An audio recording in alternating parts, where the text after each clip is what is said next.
6 versets de la Bible pour vous aider à faire confiance à Jésus avec votre argent.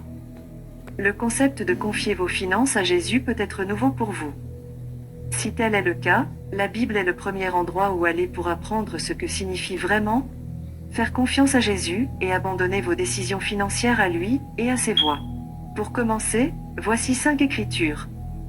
Vous pouvez mettre votre confiance en Jésus dans tous les domaines de votre vie, y compris les finances. Reste avec moi, et je resterai avec toi. Car si une branche est séparée de la vigne, elle ne peut porter de fruits, et vous ne pouvez porter de fruits que si vous restez en moi. Je suis la vigne, et vous êtes les sarments. Ceux qui restent avec moi et moi avec eux porteront beaucoup de fruits. Vous ne pouvez rien faire sans moi. Jean 15, 4 et 5. Dieu prendra soin de vous et de vos finances. Ne vous inquiétez donc pas de ces questions, comme que mangerons-nous? Que boirons-nous? Que porterons-nous? Les pensées des incroyants sont dominées par ces choses, mais votre Père céleste connaît déjà tous vos besoins.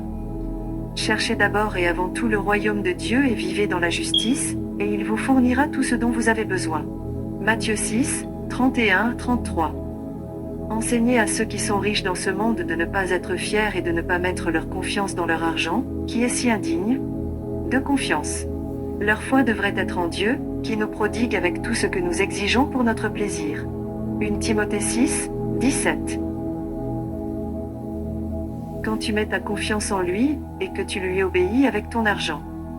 Si vous obéissez pleinement au Seigneur votre Dieu et suivez attentivement tous ces commandements que je vous donne aujourd'hui, le Seigneur votre Dieu vous élèvera au-dessus de toutes les autres nations. Si vous obéissez au Seigneur votre Dieu, vous recevrez tous les avantages suivants, vos villes et vos champs seront bénis. Vos enfants et vos récoltes seront bénis. Vos troupeaux et les descendants de vos troupeaux seront bénis. Vos plateaux à pain et vos paniers de fruits seront bénis.